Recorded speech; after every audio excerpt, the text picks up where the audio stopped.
if I can chime in. I think we're kind of beating around the bush a little bit here.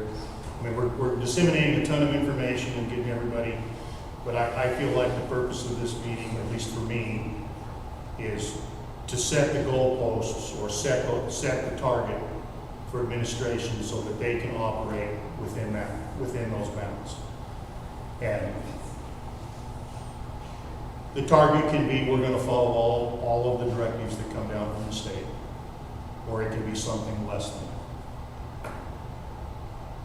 I have been increasingly frustrated.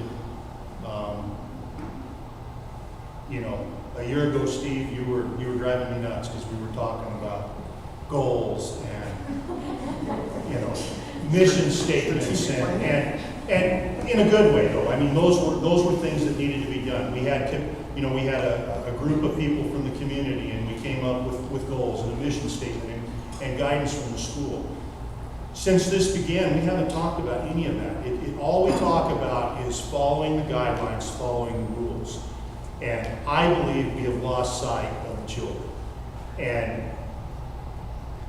we cannot eliminate all risk. Earl touched on that. And no matter what, I mean, if we don't go to school, which, say we follow the rules, no one can honestly tell me that not a single student from our student body will not contract COVID, even if we do everything they ask.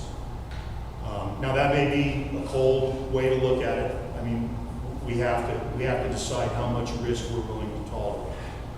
As more students withdraw from the school because of the regulations or the rules that are being put in place, we lose funding, which inhibits our ability going forward to provide opportunity. The catchphrase of the day is equity. My kids are going to be fine.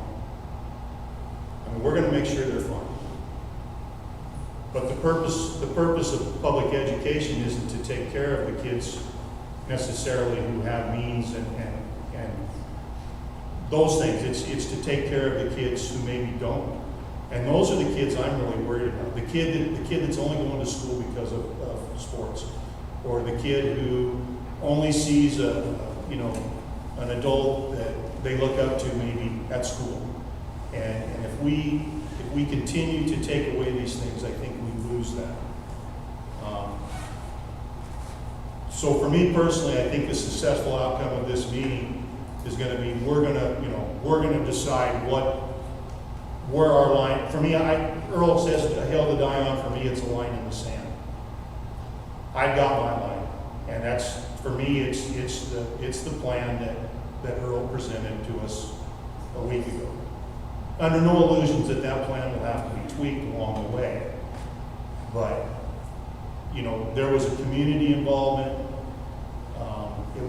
They spent a tremendous amount of time. I mean, look at all this stuff that's been presented, and it's worthless today because they've come out and said we can't go back to school. So all of this planning has been a total waste of time in a lot of ways. And I just think it's time for us to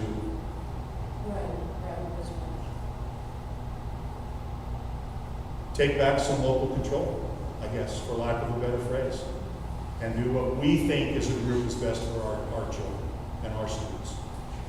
And I don't think that's going to school over the internet. And I think if we're going to lose a lot of students, I don't think it's wearing masks all day. And I think the younger the students get, I think the tougher that argument is to make that it's beneficial. We can talk about science all day long. I can pick a position, and I bet you I can find a study about COVID to back it up right now.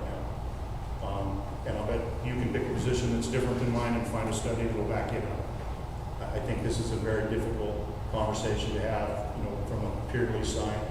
There's just too many studies out there, and they're not. You can find what you want. So that's the discussion I want to have. Well, and in truth, we're there. Just today, in the governor's press release, she re-emphasized the need for local control and the state guidance that comes out from the Oregon Department of Education, Holt Gill, policy framework guidance and implementation, underlined, ready school, safe learners returns to decentralized decision making. conversation needs to happen. We were elected as representatives, and we need to give some guidance on this, taking into consideration all of the information that is available to us, so we can make an objective, evidence-based decision today. John brings up a good point about the setting goalposts. Steve, would you have a question? I was going to ask the board, if you could hold your question, I promise I want to open this up. I just have a comment. I'm not sure if it's appropriate for a comment or not a comment. Comment.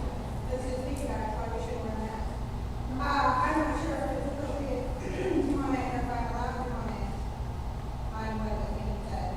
I want the comments and the questions, and I want to hear it all. I just was going to try to vet them all out from the board, and then once you've heard kind of their minds, then open it up to public comment and take it from there. So that's what I was about to ask, because other board members, John mentioned and Earl mentioned setting goalposts, and any other concerns that we need to address, like the one that John's raised. I have serious concerns about the health of students in general. This spring we saw a major regression academically, developmentally, socially. I believe they're going to be stalled.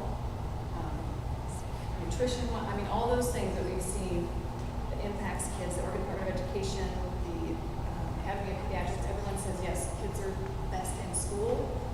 I don't know I guess I want to know what our options are. It feels like we don't have a choice, and maybe we should take advantage of Representative Barreto being here to ask what are our options. How can our voice be heard? How can we get that feedback back to the state, or is it completely out of our hands at this point to say